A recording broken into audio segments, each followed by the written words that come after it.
జై శ్రీరామ్ జై శ్రీరామ్ జై శ్రీరామ్ జై శ్రీరామ్ శ్రీరామ జయ రామ జయ జయ రామ.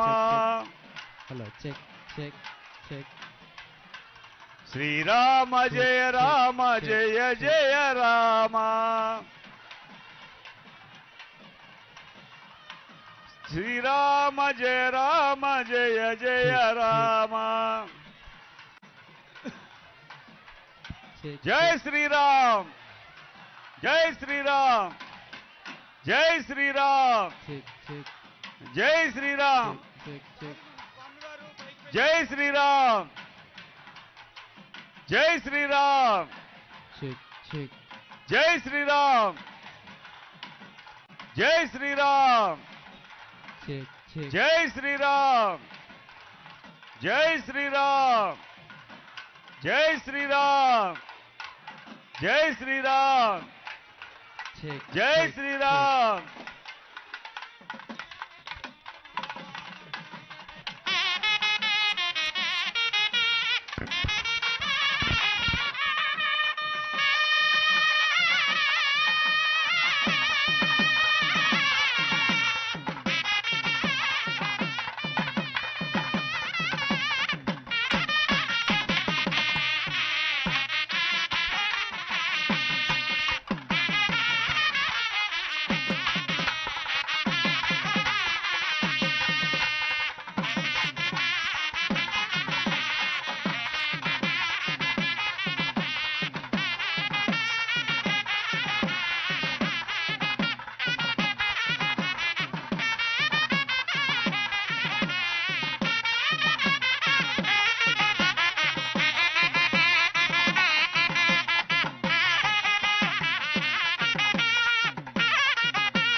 जय श्री राम जय श्री राम।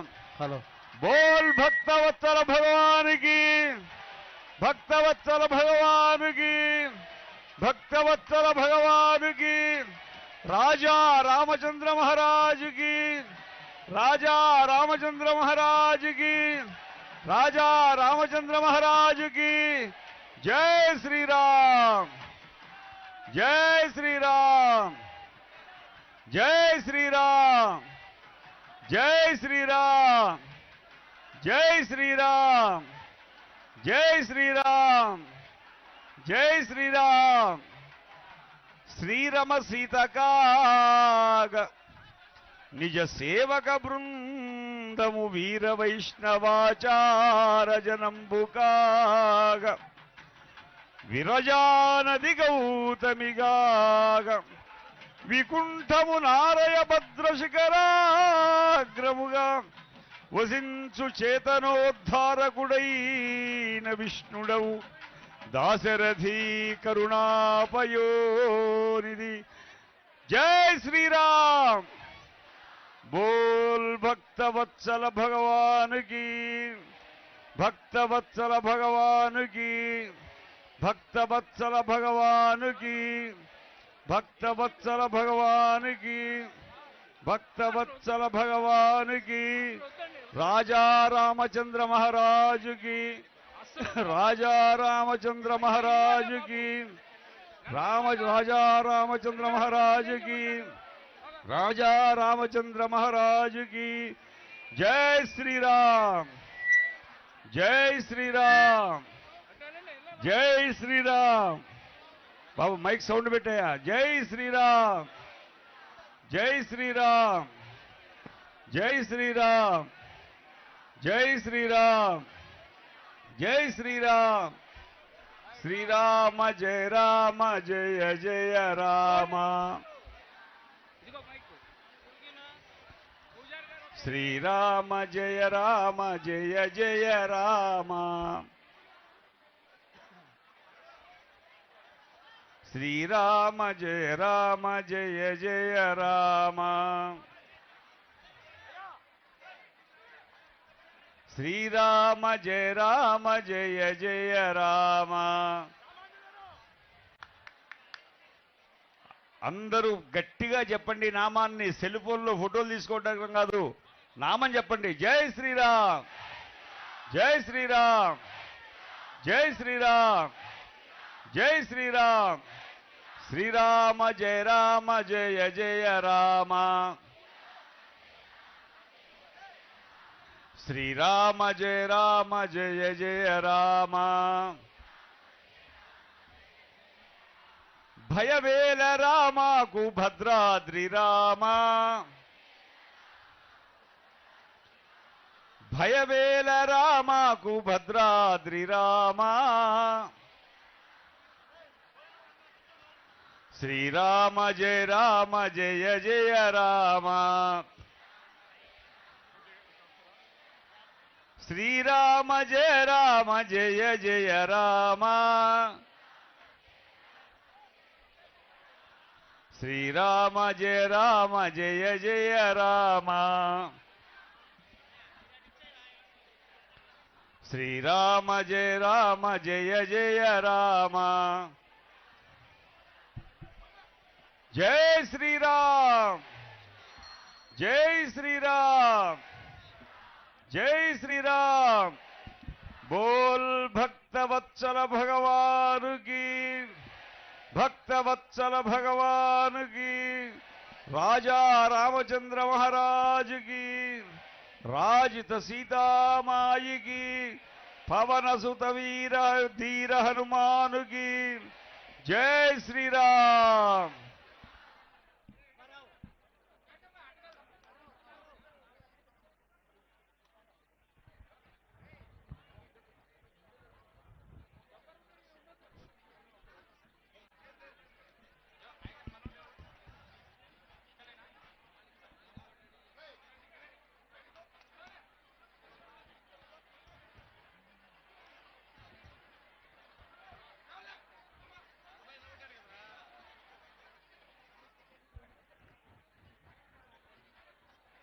జై శ్రీరామ్, జై శ్రీరామ్.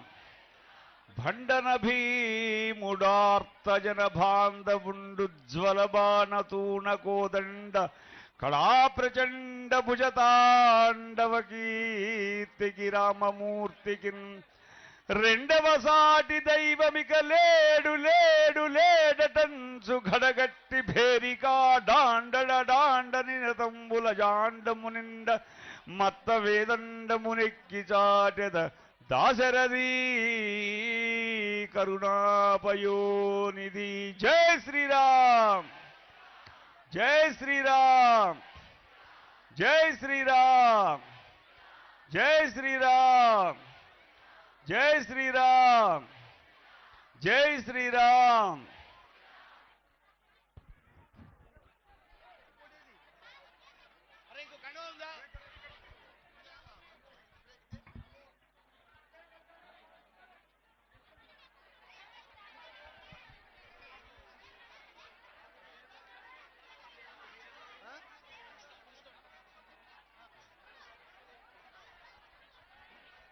అంతా భక్తులంతా కూడా నిశ్శబ్దంగా ఉండాలండి.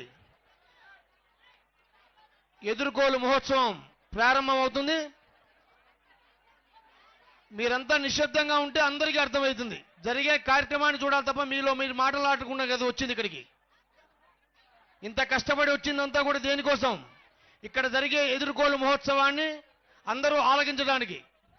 మరి అలాంటిది మీరంతా కూడా మీలో మీరే మాట్లాడుకుంటే ఎలాంటి ఉపయోగం ఉండదు. కాబట్టి దయించి మనసులో శ్రీరామ శ్రీరామ అని మనసులో అనుకుంటూ ఇక్కడ జరిగే కార్యక్రమాన్ని అంతా కూడా శ్రద్ధగా ఆలకించవలసిందిగా కోరుతున్నాం.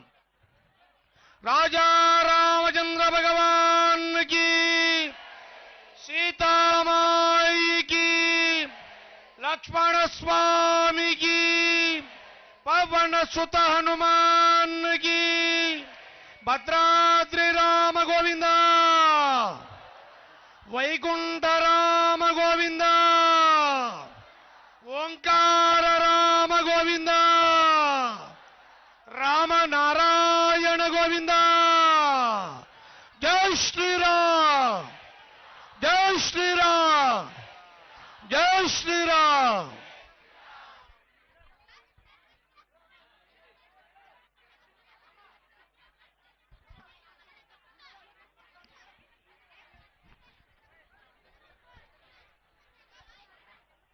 శ్రీదేవీం ధరణీసుతాం నిజ పరివారంజనం వైష్ణవం భద్రాద్రిం పరమం పదంచ విరజాం గోదావరీ నిమ్నగాం కుర్వన్నశ్చేతనతారణాయ వసుధా లోకేవతీర్ణో భవాన్ శ్రీమన్ దాశరథే దయాజలనిధే భద్రాద్రి భాగ్యావధే.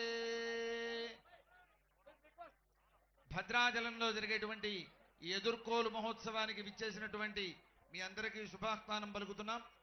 మరికొద్దిసేపట్లో ఇక్కడ ఎదుర్కోలు మహోత్సవం ప్రారంభమవుతుంది. ఈ ఎదుర్కోలు మహోత్సవంలో అమ్మవారి తరఫున దేవస్థానం స్థానాచార్య స్వామి అయినటువంటి కేజీ స్థలశాయి స్వామి వారు అమ్మవారి తరఫున అమ్మవారి వైభవాన్ని మనకి అందజేస్తారు. అదేవిధంగా స్వామివారి వైపు వశిష్ఠ స్థానంలో ఈ స్వామి వైభవాన్ని మనకు అందజేయడానికి అంతర్వేది కృష్ణమాచార్య స్వామి వారు మనకి స్వామివారి వైభవాన్ని అందజేస్తారు. అంతా శ్రద్ధగా ఆలకించండి. ముందుగా స్థానాచార్య స్వామి వారిని సత్కరించవలసిందిగా కోరుతున్నాం. జై శ్రీరామ్.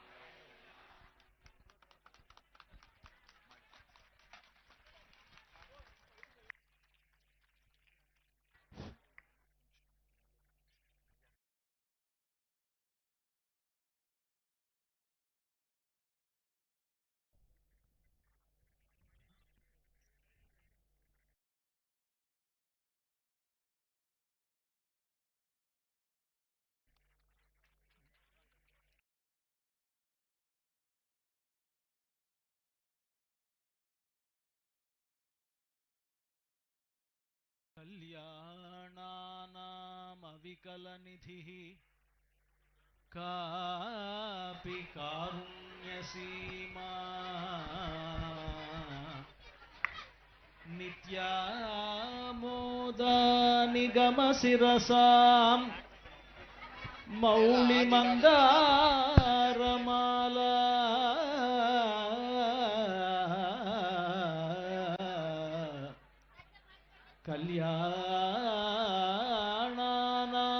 కళ్యాణానామవికలనిధిః కాపి కారుణ్యసీమా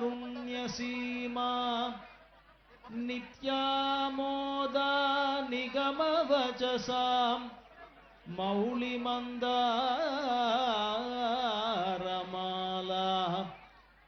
సంపద్దివ్యా మధువిజయినః సన్నిధత్తాం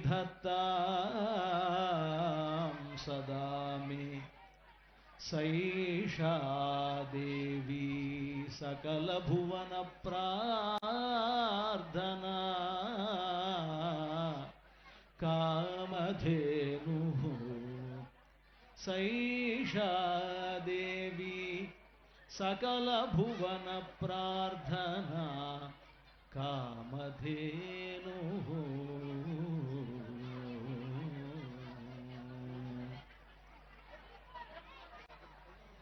భగవద్బంధువులారా, ఎదుర్కోలు ఉత్సవంలో ప్రధానంగా ఇక్కడ రెండు పక్షాలు ఉన్నాయి.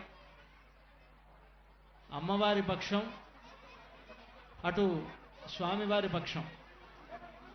ఈ ఎదుర్కోలు ఉత్సవం ఎందుకు చేస్తారు అనంటే, మన ఇళ్లల్లో పెళ్ళిళ్ళు చేసుకునేటప్పుడు కూడా మగ పెళ్లి వాళ్ళని ఆడపెళ్లి వాళ్ళు ఆహ్వానించి వారికి పానకం, స్వీట్లు ఇలాంటి ఇచ్చేటువంటి ఒక ఆచారం మనకున్నది.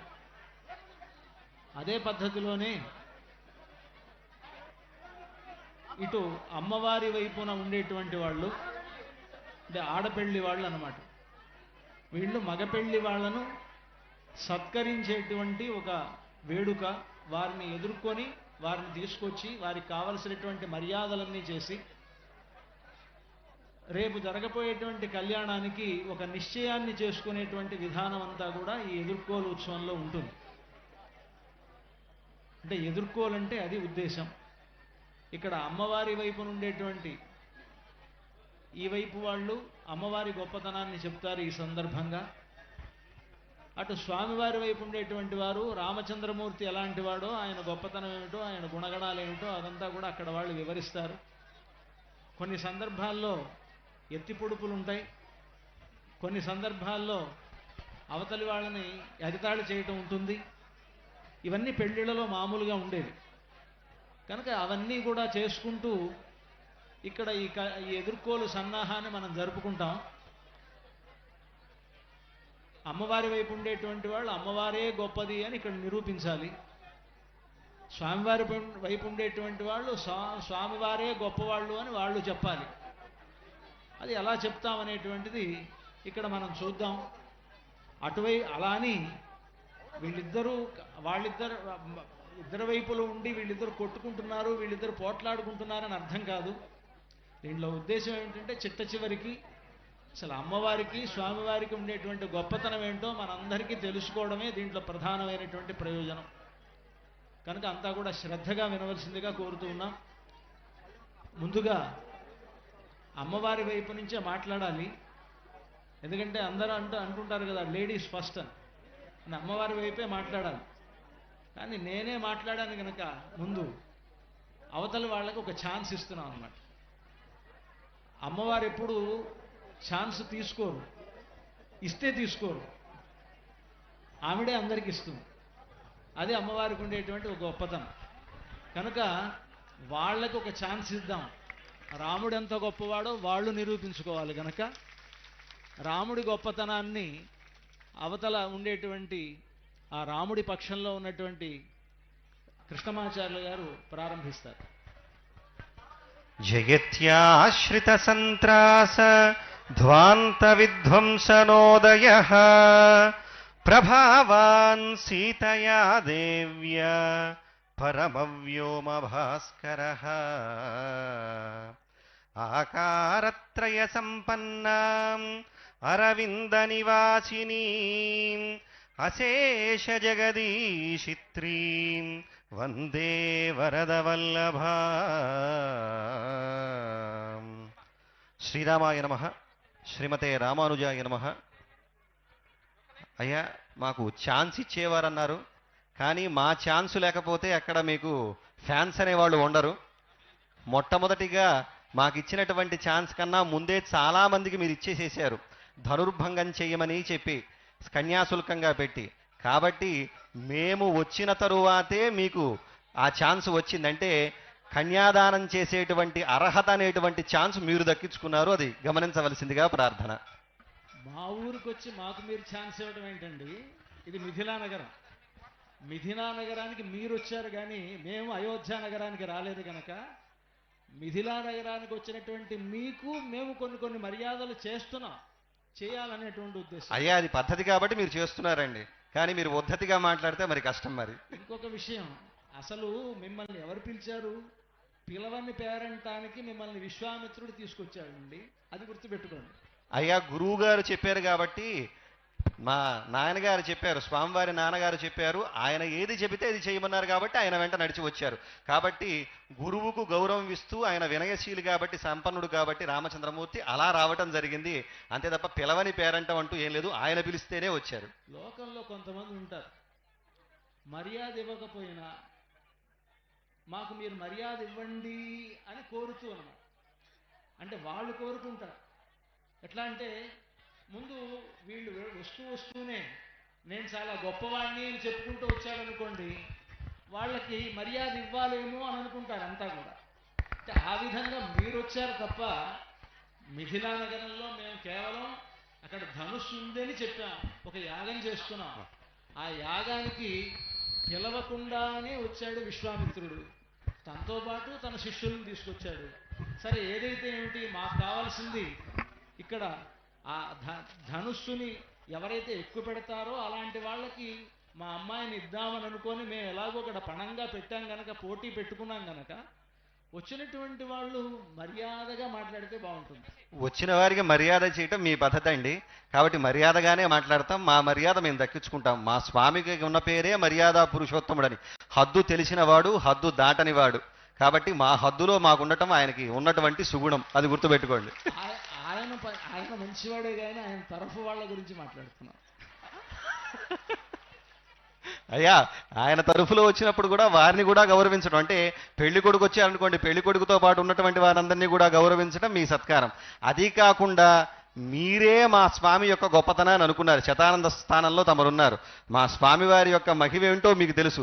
మీ తల్లిగారికి మా స్వామివారి యొక్క పాదరయస్సు జరగకపోతే శాప విమోచనం కాదు. కాబట్టి వారి యొక్క గొప్పతనం ఏంటో మీకు తెలుసు. వారు మర్యాద కలిగిన వారో లేదో మీకు తెలుసు. అందుకనే కదా మీకు ఛాన్స్ ఇచ్చింది. మళ్ళా ఛాన్స్ అంటున్నారండి మిమ్మల్ని మాట్లాడమని.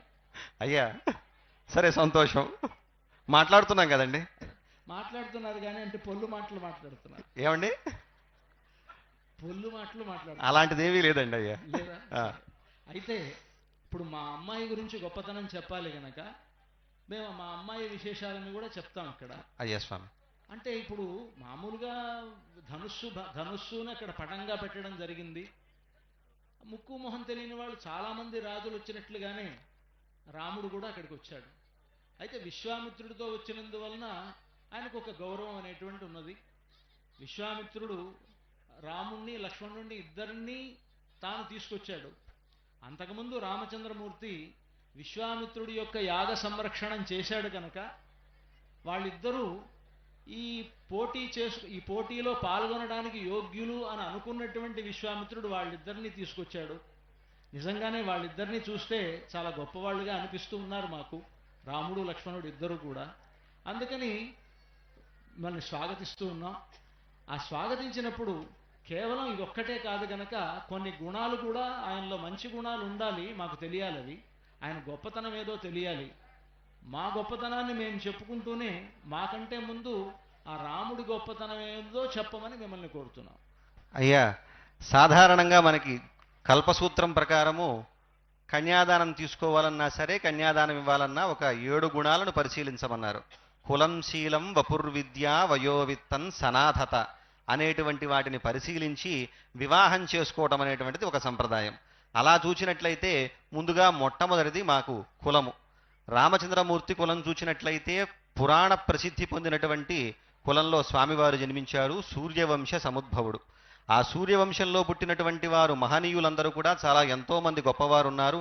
ఇక్ష్వాకువు, కుక్షి మొదలైనటువంటి వారు దేవతలకు సైతం కూడా యుద్ధంలో సహకరించినటువంటి కకుత్స్థుడు మొదలైనటువంటి మహానుభావులందరూ జన్మించారు మా రామచంద్రమూర్తి వంశంలో.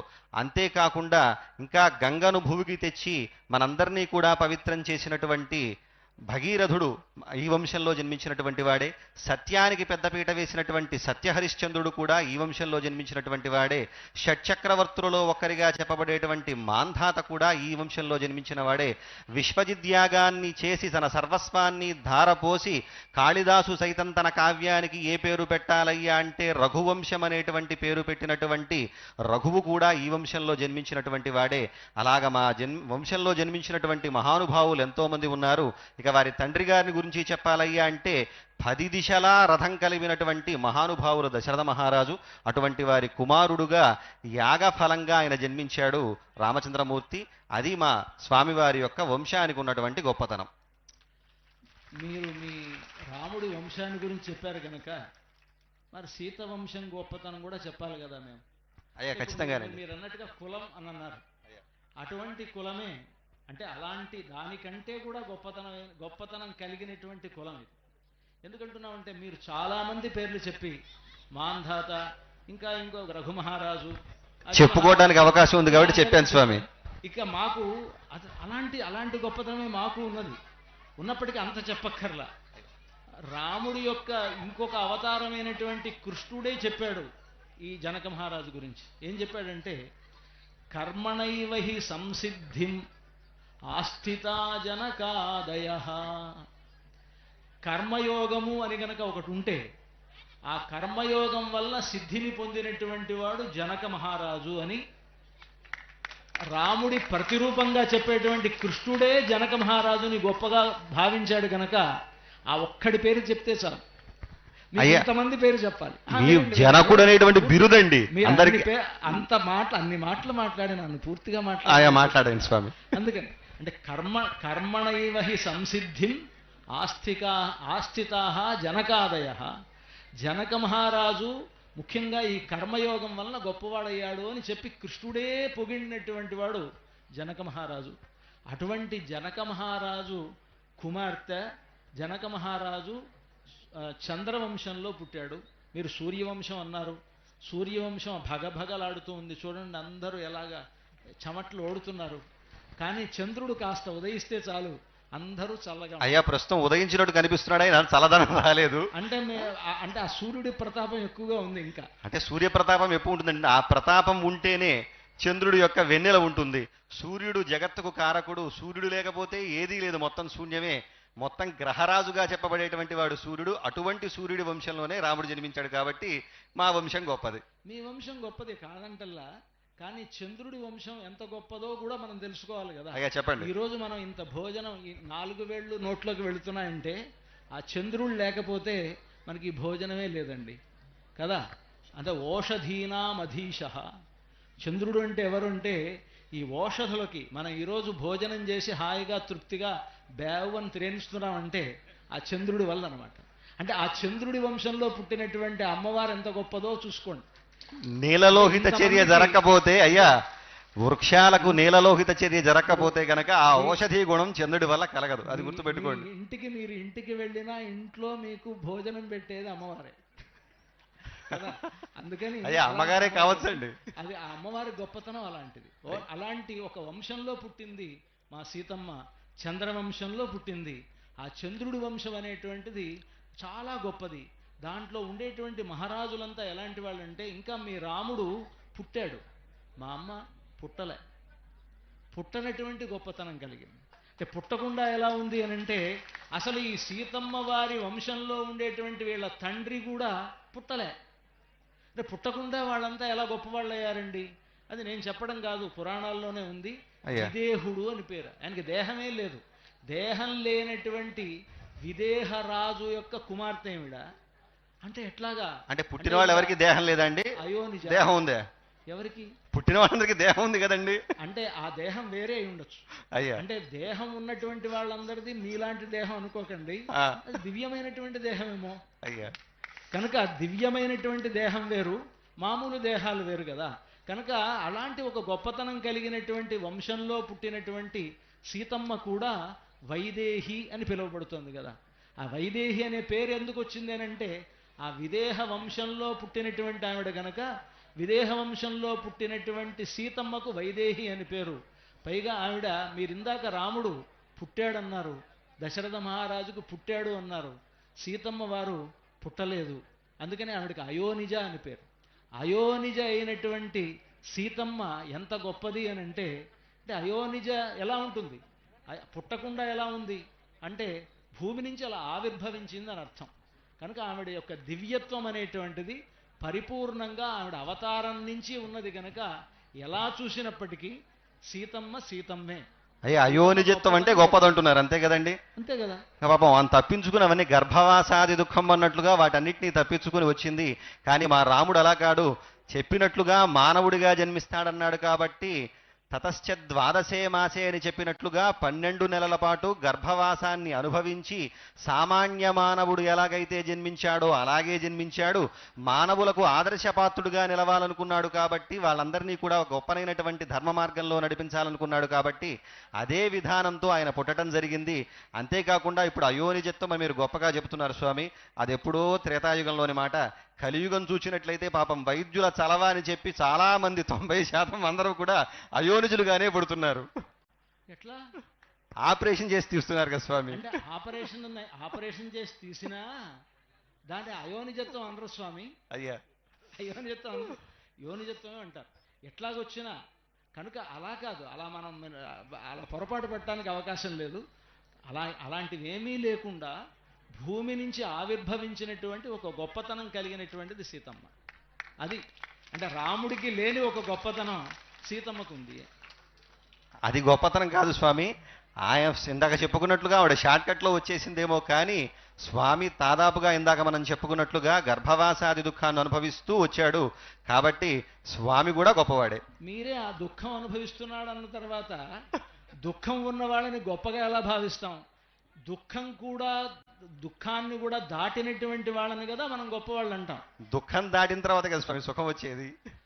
దుఃఖం దాటడం కంటే ఇప్పుడు దుఃఖపడుతూ ఉన్నాడు ఆయన, కానీ సీతమ్మకి దుఃఖమే లేదు. పోలేండి, సంతోషం, ఒప్పుకుందాం. తర్వాత దానికి వెళదాం.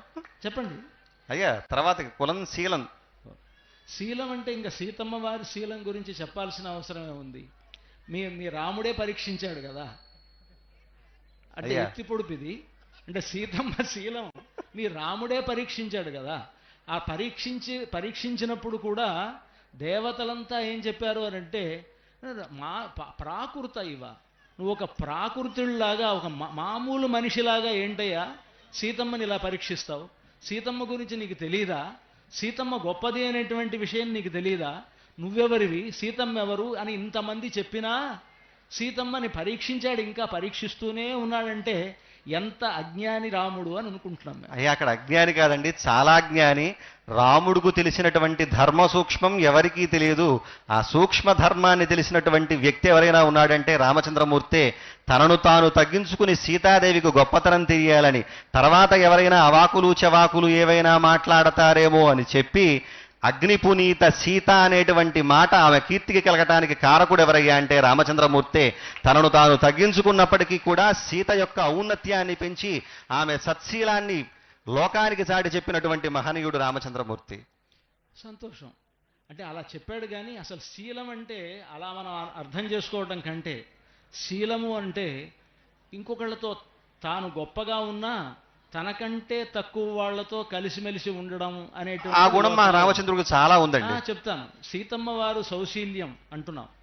ఆ సౌశీల్యం సీతమ్మ వారి గురించి చూస్తే ఆవిడ తనకంటే చాలా తక్కువ వాళ్లతో కూడా కలిసిమెలిసి ఉండేటువంటి ఒక గొప్పతనం కలిగినటువంటిది సీత. పైగా ఆవిడ రాక్షస స్త్రీలతో కలిసిపోయి ఉంది. రాక్షస స్త్రీలు అలాగా మునిపత్నులతో కలిసిపోయి ఉన్నది.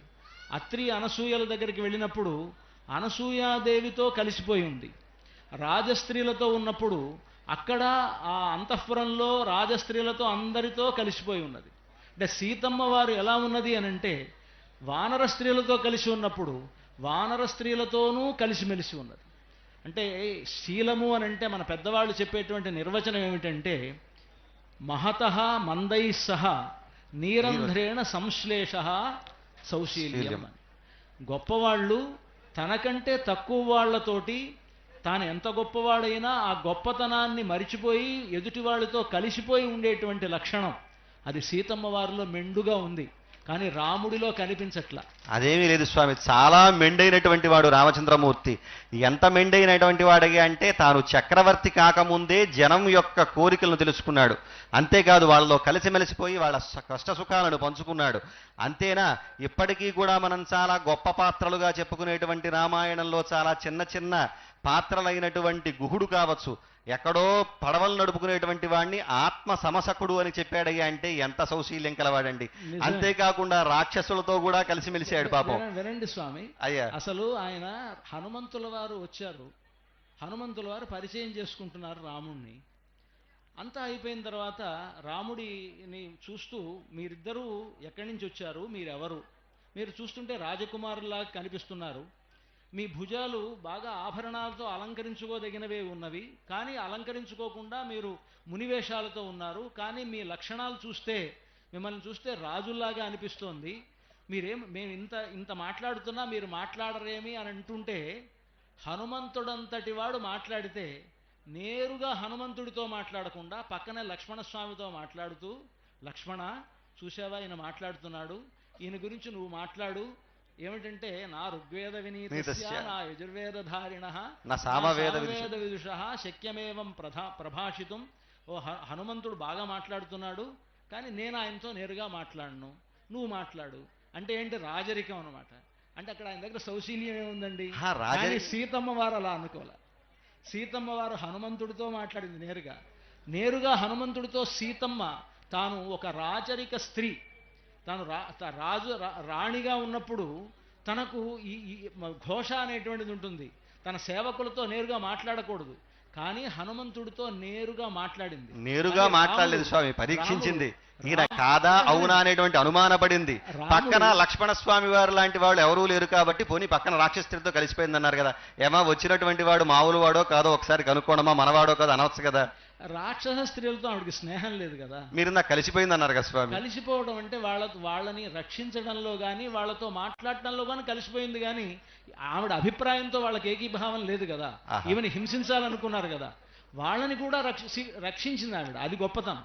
ఎక్కడండి మీరు సుందరకాండ 26వ సర్గలో చూస్తే, నన్ను ఎవరైతే ఇలా ఏడిపించారో వీళ్ళందరూ తప్పకుండా ఏడుస్తారు, వీళ్ళందరూ కూడా బాధపడతారు, త్వరలోనే ఈ లంకా నగరం ఇదవుతుంది అని చెప్పేసి అంది.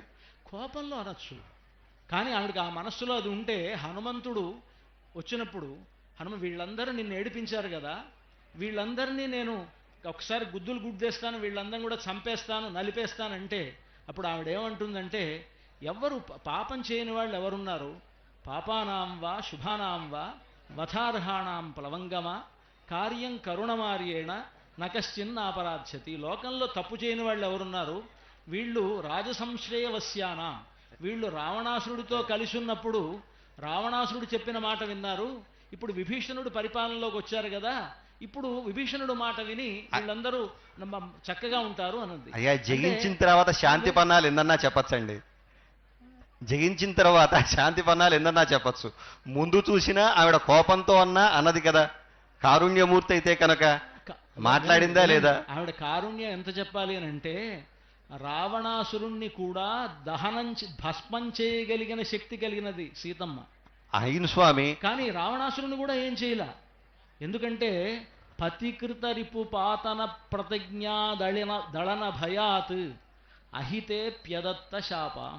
మంచి మాట చెప్పారండి. ఆవిడ రాముడికి కీర్తి కలిగించాలని ఒకటి, ఇంకొకటి రాముడు తనను ఆదేశించలేదు, నీ రక్షణ నువ్వు చేసుకోమని రాముడు ఆదేశించలేదు గనక, రాముడి ఆదేశం లేనప్పుడు వీళ్ళనేం చేయకూడదు, తన రక్షణ తాను చేసుకోకూడదు అని వాళ్ళని కూడా సహించిందనమాట. అంటే ఎంత ఓర్పు సీతమ్మ వారికి ఉన్నది.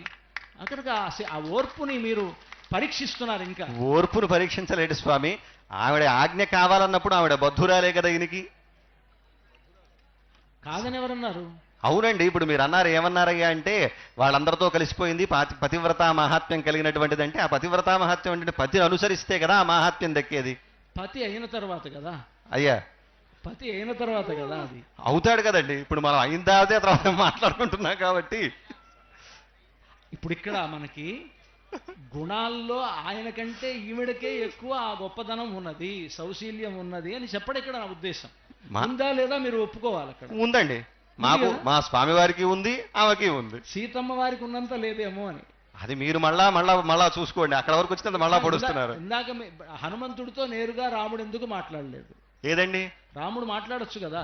మాట్లాడొచ్చు, కానీ వచ్చినటువంటి వాడి యొక్క గొప్పతనం తమ్ముడికి కూడా తెలియాలనేటువంటి విషయంతో ఆయన అలా చెప్పాడు. అది వచ్చిన వాడు సామాన్యుడు కాదు అని చెప్పి. అక్కడ రాముడు నేరుగా చెప్పాడు, నేను రాజుతోటే మాట్లాడాలి, సుగ్రీవుడితో మాట్లాడతాను తప్ప సుగ్రీవుడి కంటే తక్కువ వాడైన ఆయనకి సచివుడైనటువంటి హనుమంతుడితో మాట్లాడకూడదు అనమాట. అది పద్ధతి పాటించాడండి, దానిలో ఇబ్బంది ఉంది. నిజమే, అక్కడ సౌశీల్యం అనేటువంటిది పోయింది కదా. ధర్మం పాటించారు కదండి. అంతే, ధర్మం పాటిస్తాడు, సౌశీల్యం లేదు. ఉంటుందండి, సౌశీల్యము ఉంటుంది, ధర్మము ఉంటుంది. ఇందాక మేము చెప్పుకున్నాం, సామాన్యమైనటువంటి మానవులందరితో కూడా కలిసి తిరిగాడంటే ఎంతటి సౌశీల్యం ఉండాలి. సరే, అది మీరు సమర్థించుకోవటమే కానీ సీతమ్మ వారికి ఉండేంత సౌశీల్యం మాత్రం రాముడి దగ్గర లేదు. సరే, తర్వాత అయ్యా, కులం, శీలం, వపుహు. వపుహు. ఇంకా సీతమ్మ వారి గురించి ఏం చెప్పాలి? ఆ వపుహు అని అంటే అలాంటి సౌందర్యం ఇంకోటి ఉండదు. హిరణ్యవర్ణాం హరిణీం సువర్ణరజతస్రజాం. ఆవిడెవరు అని అంటే పూర్తి హిరణ్యవర్ణ, బంగారు మేని వంటిదనమాట. శ్రీమన్మైథిల రాజరాజతనయాం వంద్యాం జగన్మాతరం భౌమీం భూమిభరాపహారి తరుణీం కారుణ్యకల్లోలినీం బ్రహ్మాణీ గిరిజా రమాదిమహితాం శ్రీవైష్ణవానాం సతాం ఆచార్యాం ప్రథమాం తడిన్మయతనుం సీతాం శ్రేయసే. తడిన్మయతనుం, అమ్మవారు ఎలాంటిదంటే బంగారు తీగ, బంగారు మెరుపు తీగ అనమాట. తడిన్మయతనుం, ఒక్కసారి ఆకాశంలో మెరుపు మెరిస్తే ఎటువంటి ఒక కాంతి ఉంటుందో. ఆ తీగ మెరవాలయ్యా అంటే దానికి సంబంధించినటువంటి వెనక్కి బ్యాక్గ్రౌండ్ కావాలి కదండి. ఆ బ్యాక్గ్రౌండ్ ఎవరయ్యా అంటే మా స్వామి. ఆమెకు ఆ మెరుపు కలగాలన్నా, మెరుపు రావాలన్నా, మెరుపు అందం తెలియాలన్నా కూడా నీలమేఘశ్యాముడైనటువంటి రామచంద్రమూర్తి మీదే ఆమె శోభిస్తుంది తప్ప పక్కన శోభించేటువంటిది ఇది కాదు. ఆకాశం అనేటువంటిది ఆయన ఇప్పుడు మేఘం ఉంటే, మేఘం కదా, మేఘంలో మెరుపు మెరుస్తుందా, మెరుపు వల్ల మేఘం వస్తుందా, ఏమిటి ఇదంతా నాకు అర్థం కావాలి. ఇప్పుడు మేఘం నీటి యొక్క సమూహంతో ఏర్పడేటువంటిది ఇది, మేఘాల తాకిడి వల్ల ఏర్పడేటువంటిది మెరుపు. ఓకే, ఇప్పుడు అక్కడ ఇప్పుడు ఆయన లేకపోతే ఇప్పుడు మెరుపు మెరవదని అంటే ఏమీ లేదండి. ఇప్పుడు బంగారం యొక్క గొప్పతనం తెలుసుకోవాలంటే ఏం చేస్తారండి, గీటురాయి మీద గీస్తారు. అలా గీటురాయి మీద గీసిన దానటువంటి ఇది బంగారమా కాదా అని చెప్పేది. మీరు మెరుపు తీగ అన్నారు. ఆ తీగని పరీక్షించాలంటే ఏం కావాలి, గీటురాయి కావాలి. అదిగోండి ఆ గీటురాయి ఎవరయ్యా అంటే మా స్వామి. సరే, ఆ మాత్రం చెప్తే సరిపోదండి అయ్యా. అందం అనేటువంటిది కావాలి. ఇప్పుడు మనం ఇక్కడ చూస్తోంది ఏంటంటే గీటురాయి గీస్తామా, లేకపోతే పెళ్లి అయిపోయిన తర్వాత ఇప్పుడు పరీక్ష జరుగుతుంది కాబట్టి ఆ రాయో ఈ రాయో చెప్పుకుంటున్నామండి. సౌందర్యం ఇప్పుడు మనకు కావాలి. వపుహు అని మీరు అన్నారు. ఆ వపుహు అనేటువంటి దాంట్లో సౌందర్యం అనేటువంటిది సీతమ్మ వారిలో ఎక్కువ. బంగారము వంటి కాంతి కలిగినటువంటిది. ఇటువంటి సౌందర్యం ఆయనలో ఉందా లేదా? ఇంతకంటే గొప్ప సౌందర్యమా?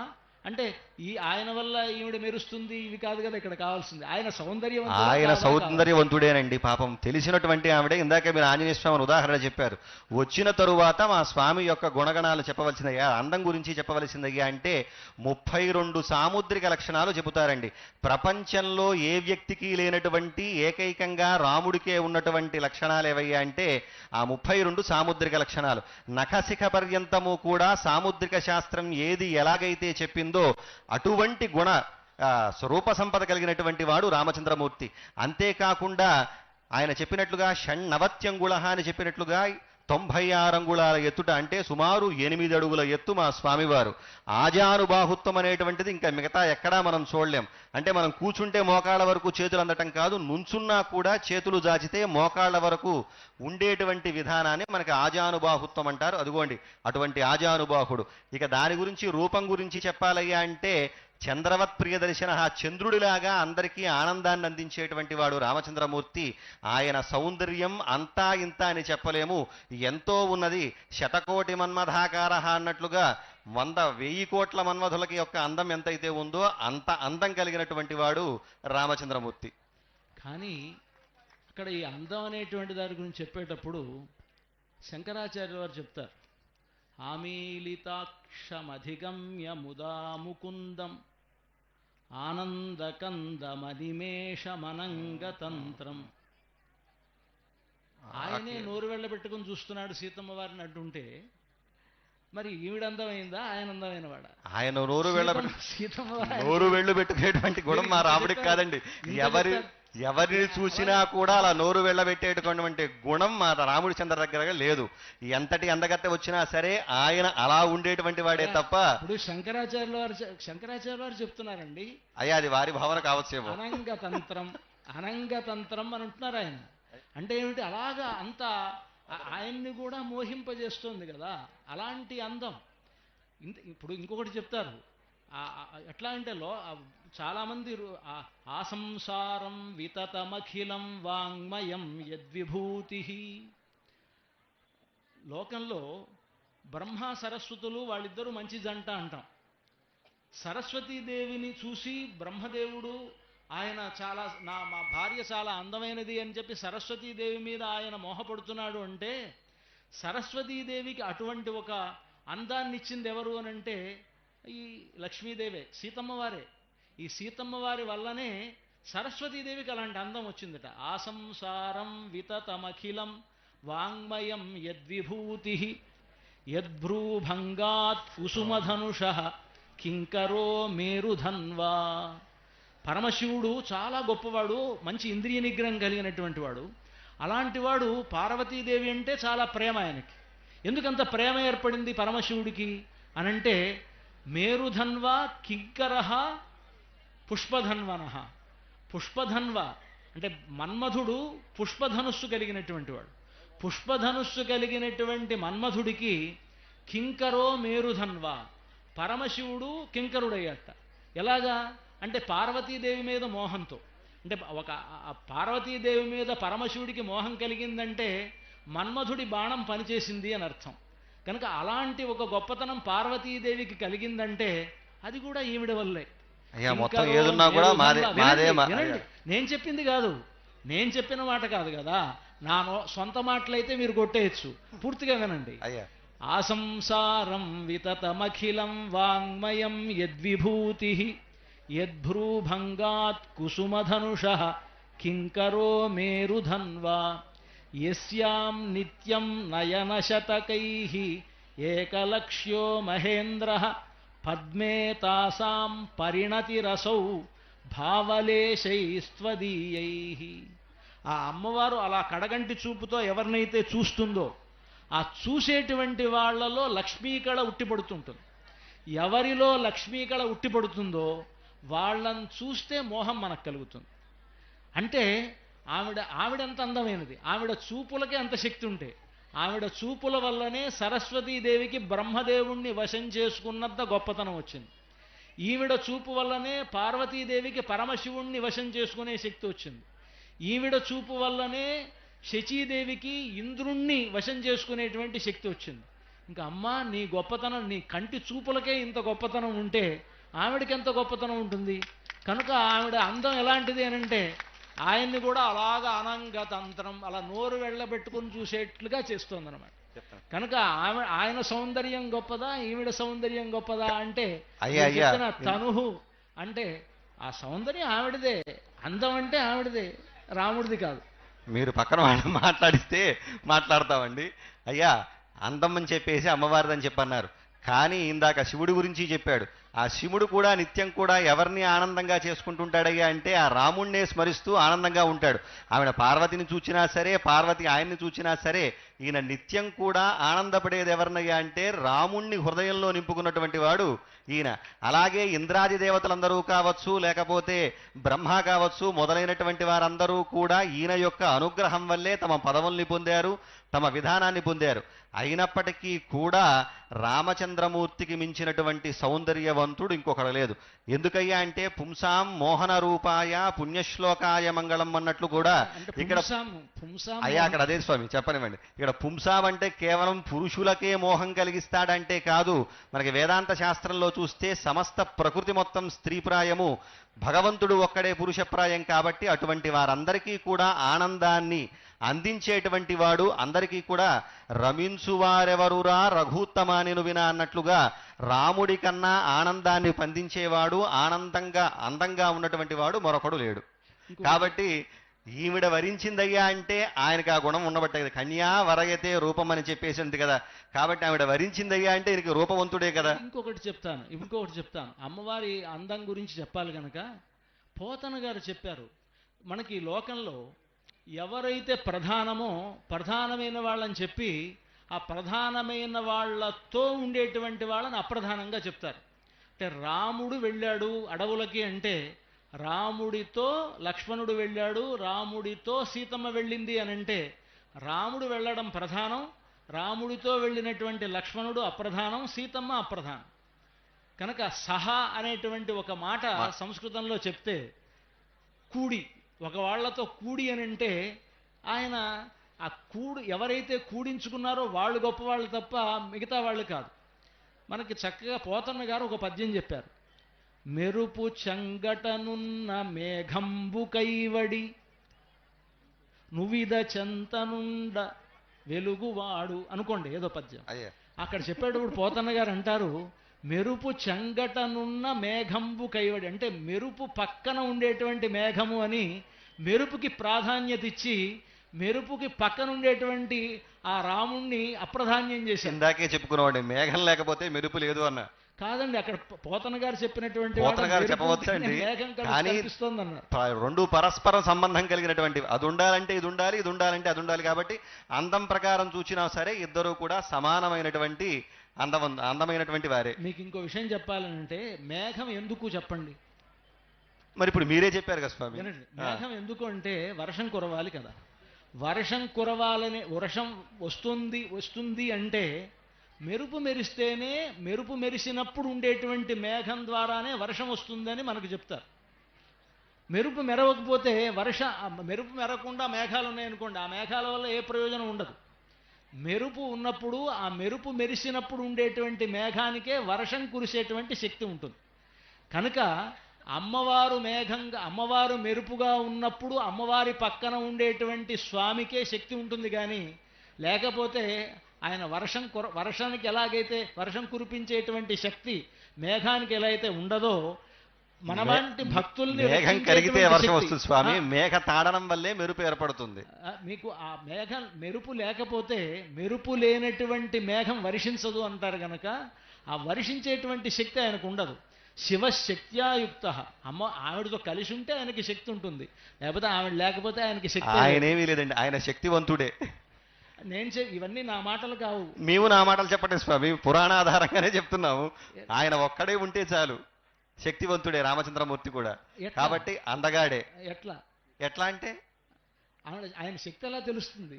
ఆయన శక్తి చాలా మామూలు సంపన్నుడా ఏంటి? శక్తి ఏదో మీకే తెలుసు. వచ్చినటువంటి వాడికి ఇప్పటి వరకు మీకు కన్యాదానంగా మీరు ప్రకటించారు, కన్యాశుల్కంగా వచ్చి విరిచాడయ్యా అంటే ఆయన ఎంత శక్తివంతుడో తెలియదా? ఆయన తప్ప ఇంకెవరైనా ధనుర్ని విరవగలిగారా? అప్పటి వరకు చాలా మంది వచ్చారు, పాపం లేవద్దామని ప్రయత్నం చేశారు, కానీ ప్రయత్నం లేకపోయింది. అయినప్పటికీ కూడా పాపం చాలా మంది ఈమెని అడగటం కోసం ఎంతో మంది దండెత్తి వచ్చి యుద్ధాలు చేశారు. యుద్ధాన్ని సైతం మళ్ళా ఆయన శివుడి గురించి తపస్సు చేసి మళ్ళా దాన్ని అంతా కూడా నిలుపుదల చేసుకున్నారు జనక మహారాజు గారు. ఆ తర్వాత రాముడు వచ్చిన తర్వాత కదండి ఆయన ఎంత శక్తిమంతుడో. ఏదో పెళ్ళున విరిగే విల్లు, గల్లుమనే గంటలు, ఆ జల్లుమనే సీత అన్నట్లుగా ఆయనకు ఒక్కసారిగా ఆయన విరిస్తేనే కదా ఆవిడికి జలతరింతనేటువంటిది పుట్టింది. ఆయన రాకపోతే ఆమెకి లేదు. కాబట్టి ఈయన శక్తివంతుడే. మీరు అలా అనుకుంటున్నారు, కానీ ఆయనకు అలాంటి గొప్పతనం అంతా కూడా ఆవిడే కల్పించింది, లేకపోతే ఆయనకు ఆ గొప్పతనం లేదు. ఎందుకంటే ఆయనకంటే ముందే ఈ లోకానికి వచ్చింది. ఆవిడ వచ్చిందని ఆయన బయలుదేరి వచ్చాడు. అదేమీ లేదండి, ఆవిడ రాఘవత్వే భవేత్సిత, ఎప్పుడూ విడిచిపెట్టకుండా ఉంటుంది కాబట్టి ఆమె వచ్చిందేమో, కానీ ఆయన లేకపోతే ఇది లేదు. ఆయన్ని అనుసరించే ఆవిడ వస్తుంది. పాపం ఆయన ప్రణాళికను అనుసరించే ఆవిడ ప్రణాళిక కావచ్చు, నాలిక కావచ్చు, ఏదైనా కావచ్చు, ఆయన్ని అనుసరిస్తే వస్తుంది. అది కాదండి, మాకు పెద్దలు చెప్పిన మాట ఏంటంటే ఆయన ఏదైనా ఒక పని చేస్తున్నాడంటే ఈవిడ ముఖం చూసే చేస్తాడట.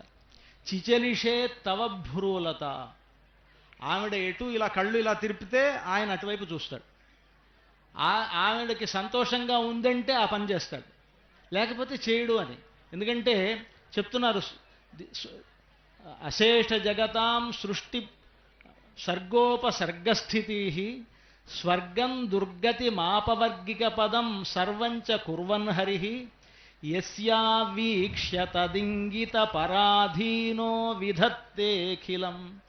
ఆ అమ్మవారి ముఖం చూసి ఆయన చేసిన పని బాగుంది అని ఆవిడ కనుక మెచ్చుకుంటే ఆ పని కొనసాగిస్తాడు, లేకపోతే ఆ పని వదిలిపెట్టేస్తాడు. కనుక ఆవిడది డిమాండా ఆయనది డిమాండా చూడండి. అంటే అయ్యా. ఆయన చూపులు ఎటువైపు తిరిగితే అటు ఆయన తిరుగుతాడు. ఆవిడికి అంత శక్తి ప్రసాదించింది కూడా ఏదయ్యా అంటే అండి, గృహిణిగా చేసుకున్నాడు. గృహిణిగా చేసుకున్న తర్వాత ఎలా ఉంటుందయ్యా అంటే, భార్యకి అంగీకారం తెలిసిందనుకోండి, అంగీకారం తెలియజేసింది అనుకోండి, ముందుగా చెప్పేది ఆమెకే కాబట్టి, సంతోషాన్ని పంచుకునేది ఆవిడతోనే కాబట్టి, ముందుగా ఏ ఇబ్బంది ఉండడం కోసం ఏం చేస్తారు అంటే అది చేస్తారు.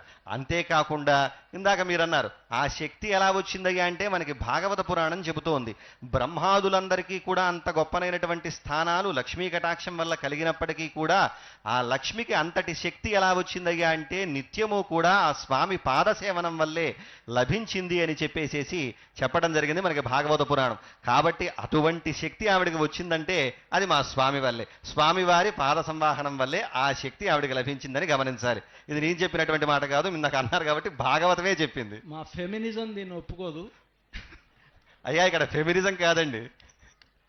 అంటే మీరు చెప్తున్నారు కానీ అది మాకెందుకో అంగీకారంగా లేదు. ప్రతిదీ మా ఆడవాళ్ళని ఇంత తక్కువ చేస్తే ఎట్లాగా? ఆడవాళ్ళు తక్కువ చేసింది ఏమీ కాదు స్వామి, మీరు తక్కువ చేస్తే ఎట్లా? తక్కువే లేదు స్వామి, దాదాపు ఉన్నతమైనటువంటి సమమైనటువంటి గౌరవాన్ని ఆయన అందిస్తాడు.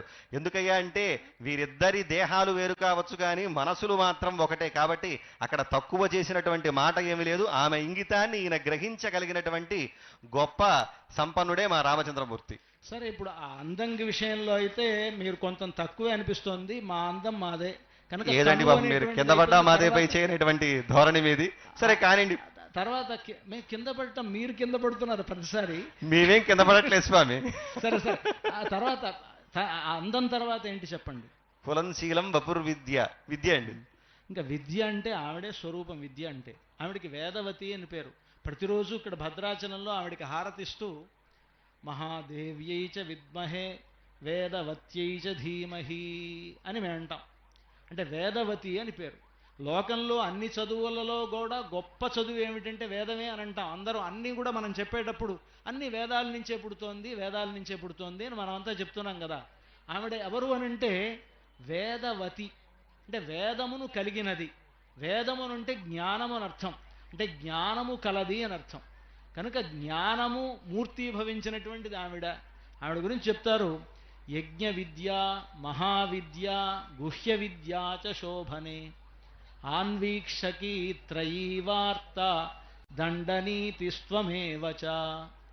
ఆన్వీక్షకి, త్రయీ వేదము, వార్త, ఇవన్నీ ఏవైతే శాస్త్రాలు చెప్తున్నారో అవన్నీ కూడా ఆవిడే. ఆవిడవన్నీ కలిగి ఉన్నది. వేదవతి అని ఆవిడకి పేరు. అంటే చక్కటి జ్ఞానం కలిగినటువంటిది అనుకున్నామండి. కానీ చెప్పండి, చదువు అనేటువంటిది చూస్తే ఇవన్నీ ఆవిడ దగ్గర ఉన్నది.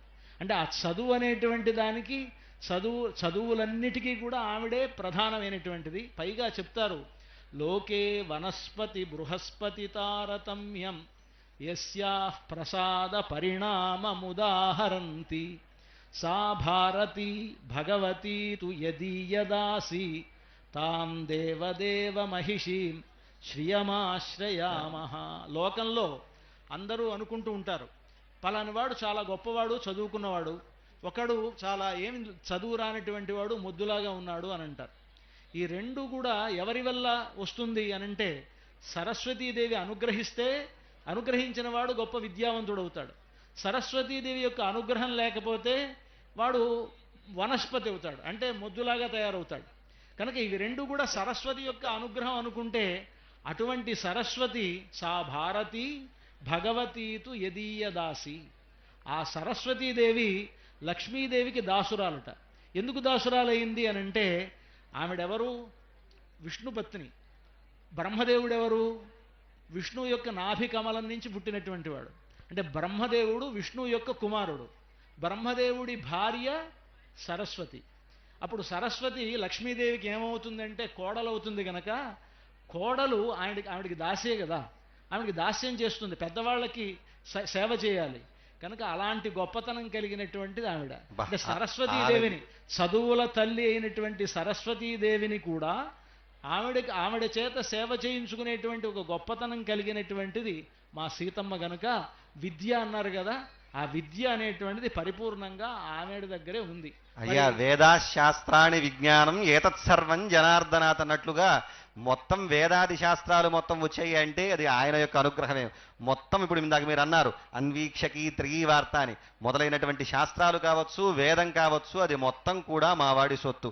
అంతేకాకుండా వేదాధ్యయన పరుల్లో ఎవరు గొప్ప అయ్యా అంటే మనకి బృహస్పతి, ఆ తరువాత శివుడు, వీళ్ళందరికన్నా కూడా అనంత వేదాధ్యాయిని, అనంత శాఖలతో ఉన్నటువంటి వేదాన్ని అధ్యయనం చేసినటువంటి ఏకైక వ్యక్తి ఎవరయ్యా అంటే రామచంద్రమూర్తి, విష్ణుమూర్తి. అలాగే ఇందాక మనం చూసినట్లయితే మీరు ఇందాక ప్రారంభంలో ఉన్నారు మేము నిత్యం కూడా ఆరాధన చేస్తూ అని చెప్పి, కళ్యాణంలో చేస్తూ కూడా అనంత వేదాధ్యాయినే అచ్యుత పరబ్రహ్మణే అంటూ కూడా నిత్య కళ్యాణంలో కూడా మా స్వామి యొక్క విజ్ఞానవంతాన్ని మొత్తం చెబుతూ మొత్తం విద్య మొత్తం కూడా తెలిసినవాడు, వేదాన్నంతా కూడా ఎరిగినటువంటి వాడు అని చెప్పడం జరిగింది. అంతేకాకుండా ఆయన్ని తెలుసుకోవాలయ్యా అంటే అది సామాన్యమైనటువంటి వేదాంతులకు సైతం కూడా కష్టమైనటువంటి విషయం. అటువంటి గొప్పమైనటువంటి గహరమైనటువంటి జ్ఞానం కలవాడు.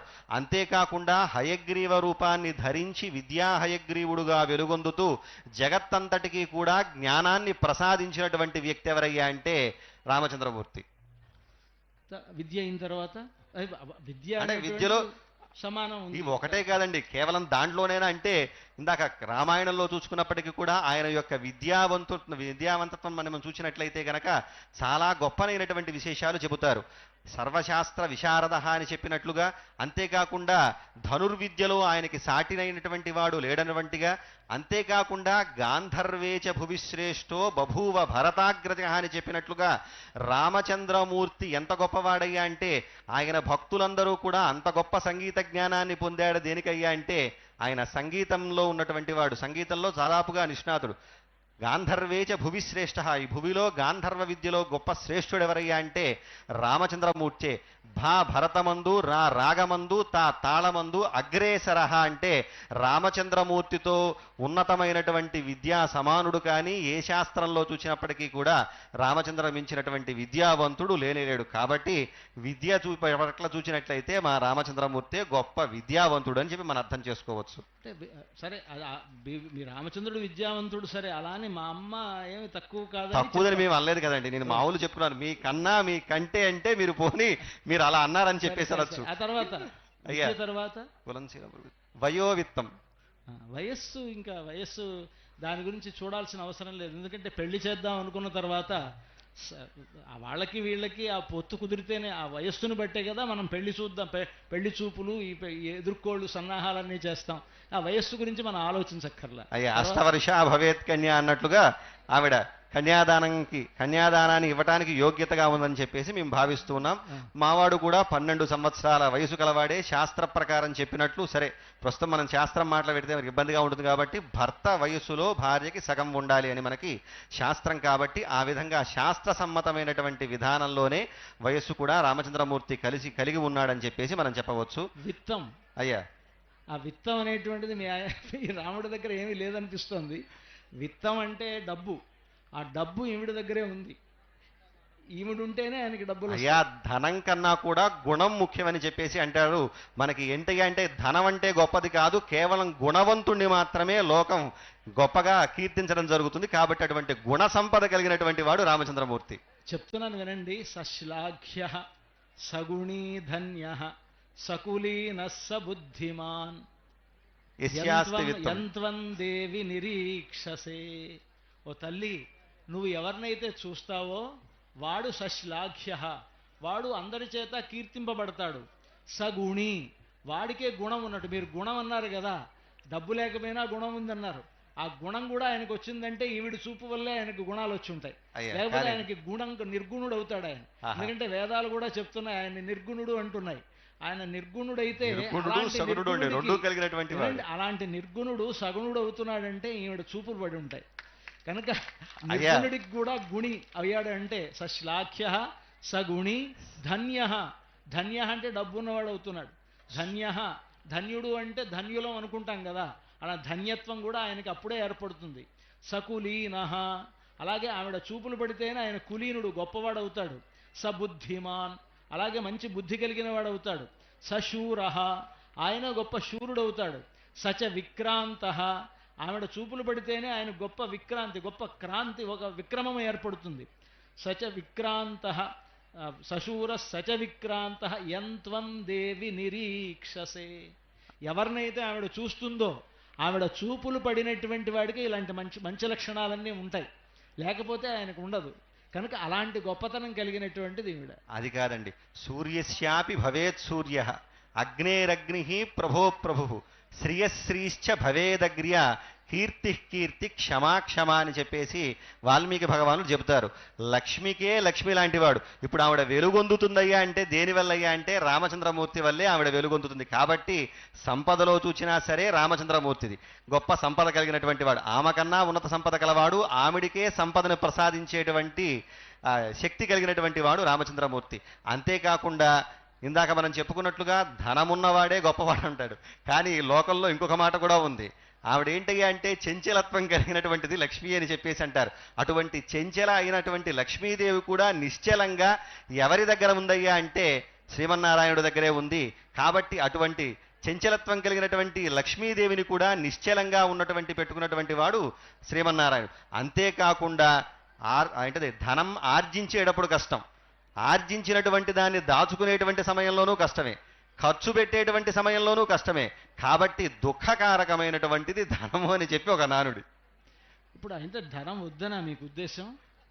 అయ్యా, ధనం వద్దని కాదు, మీరు అదే ప్రాధాన్యంగా తీసుకున్నట్లయితే కనుక. ఏమన్నంటున్నారంటే విత్తం అని మీరే చెప్పారు, అంటే డబ్బు ఉండాలి అని. మాకు డబ్బు అవసరం లేదు అంటున్నారు. అంటే రెండు స్టేట్మెంట్స్ మీ దగ్గర నుంచి వస్తున్నాయి.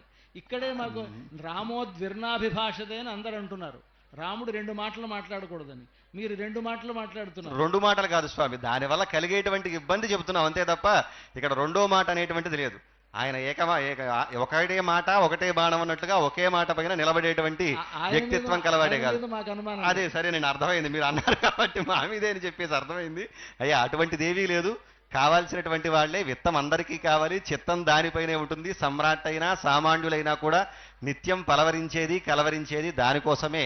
అదుగోండి, అటువంటి దాన్నంతా కూడా ప్రసాదించేటువంటి శక్తి కలిగినటువంటి వాడు ఎవరయ్యా అంటే రామచంద్రమూర్తే. కాబట్టి దాని పరంగా చూచినప్పటికీ కూడా మనకి రామచంద్రమూర్తి సంపదలో కూడా సమున్నతమైనటువంటి వ్యక్తి అని చెప్పేసి మనకు అర్థమవుతోంది. కానీ రామాయణంలో ఒక విషయం తెలుస్తోంది మనకి. రాముడికి లేని ఒక గొప్పతనం సీతమ్మకే ఉంది. అదేమిటంటే రాముడు తన దగ్గరికి శరణాగతి చేసి వచ్చినటువంటి విభీషణుణ్ణి చాలా పరీక్షించి తన చుట్టూ ఉండేటువంటి మంత్రులు అంటే విభీషణుడు తన దగ్గరికి వచ్చాడు. రావణాసురుడి తమ్ముడైనటువంటి విభీషణుణ్ణి తన వైపు చేర్చుకోవాలా వద్దా అని అక్కడ ఉండేటువంటి వానర వీరులందరితో సంప్రదించి వాళ్ళ అభిప్రాయాలు తీసుకొని చిట్ట చివరికి రక్షించాడు. కానీ సీతమ్మ అటువంటిదేమీ లేకుండా తనను హింసించినటువంటి అవాగ్గమ్యాం హింసాం తవ కృతవతీ రాక్షసవధూః అవాగ్గమ్యాం హింసాం, నోటితో చెప్పలేనంత హింసించారు ఆ సీతమ్మ వారిని లంకలో ఉండేటువంటి చుట్టూ ఉండేటువంటి రాక్షసులు. అలాంటి వాళ్ళని సీతమ్మ వారు అవాగ్గమ్యాం హింసాం తవ కృతవతీ రాక్షసవధూః, ఆ రాక్షస స్త్రీలందరినీ కూడా నీవు హనుమంతుడి నుంచి రక్షించావు కదమ్మా అని పెద్దవాళ్ళు అంటారు. అంటే హనుమంతుడు వాళ్ళందరినీ హింసించబోతే వాళ్ళందరినీ రక్షించమని హనుమంతుడితో చెప్పి ఆపినటువంటి ఒక గొప్పతనం సీతమ్మకు ఉంది. వినండి, అంటే అంత ఓర్పు సీతమ్మకు ఉంది, అంత దయ సీతమ్మకు ఉన్నది. దయ ఓర్పు అనేటువంటిది రాముడికి అసలు లేనే లేదు. ఖచ్చితంగా ఉన్నవాడండి, దయ కలిగినటువంటి వాడే. క్షమా అని ఇందాకే చెప్పాం, ఓర్పు చాలా కలిగినటువంటి వాడు.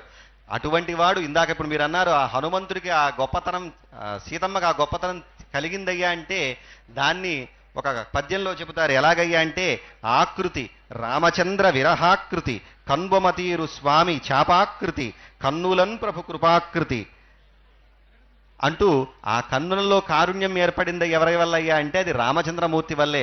అక్కడ అసలు సుందరకాండలో ఉన్నటువంటి అమ్మవారు ఎవరిలా ఉన్నారయ్యా అంటే అది మొత్తం కూడా రామచంద్రమూర్తి యొక్క ఆకృతిగానే అక్కడ మనకు కనిపిస్తుంది. ఇందాకే చెప్పుకున్నాము, మనం దేహాలు వేరైనా కూడా మనస్సు ఒకటే. కాబట్టి ఈ కారుణ్యం అక్కడికి వచ్చిందయ్యా అంటే ఈయన వల్లే అది ప్రసాదించినట్టుగా మనం భావించవచ్చు.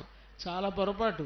ఆవిడ అసలు కారుణ్యమే ఒక రూపం. అది కరుణామివ రూపిణీం అంటే ఈవిడ వల్ల ఆయనకి కరుణ రావాలి కానీ ఈవిడ లేకుండా ఆయనకి కరుణ వచ్చేటువంటి అవకాశం లేదు. ఇది పెద్దవాళ్ళు చెప్పినటువంటి మాటకు విరుద్ధం మీరు చెప్పింది.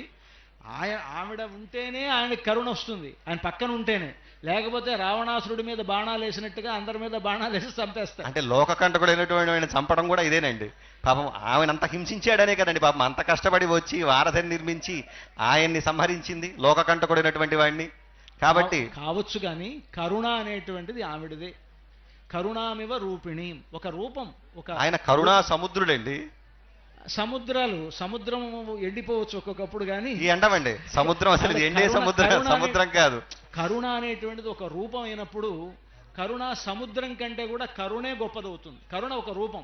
రాముణ్ణి మీరు ఎలాగైతే ధర్మ రూపం మూర్తీభవించినటువంటి ధర్మం అన్నారో మూర్తీభవించినటువంటి కరుణ సీతమ్మ. అయ్యా కనుక కరుణ విషయంలో మీరు డామినేట్ చేయలేరు. అది సీతమ్మే గొప్పది. కాదు స్వామి. సరే మీరు అన్నారు స్వామి కూడా కారుణ్యం కలిగినటువంటి వాడే. శరణ్ణవాడు శత్రువైనా సరే కూడా అనాలి. అదే కూడా అంటే గొప్పది. కూడుకుంటే ద్వంద్వం అయితే కదండి. కూడుకుంటే కదండి ఏదైనా కూడా అంటే తప్ప ఆవిడ లేకపోతే ఆయన కరుణ అయితే లేదు. అది కాదు స్వామి. ఇంతవరకు ఒప్పుకుందాం. మిగతా వాటి సంగతి ఎలా ఉన్నా కరుణ విషయంలో మాత్రం సీతమ్మ వారిదే డామినేషన్. పోనీ తల్లికి ఆ కారుణ్యం ఉంటుంది కాబట్టి మాకు కూడా కావాల్సింది అదే కరుణ చూపించవలసిందే. రామదాసు గారు కూడా రాముడి గురించి ఎదురు చూసి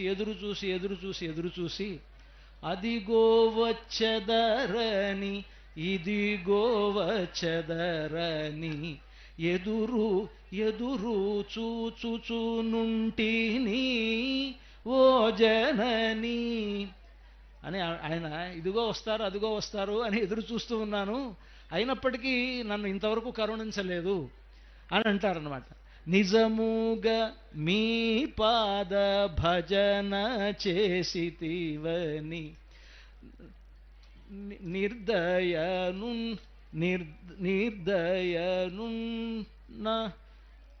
నిజముగా మీ పాద భజన చేసితినని నిర్దయ చూపినారు ఓ జనని సుజనావళిని మీ ఎటును బోచిరో నిజముగాదని పించెను ఓ జనని జనకతనయనాదు మనవి గైగొని జగజ్జనకు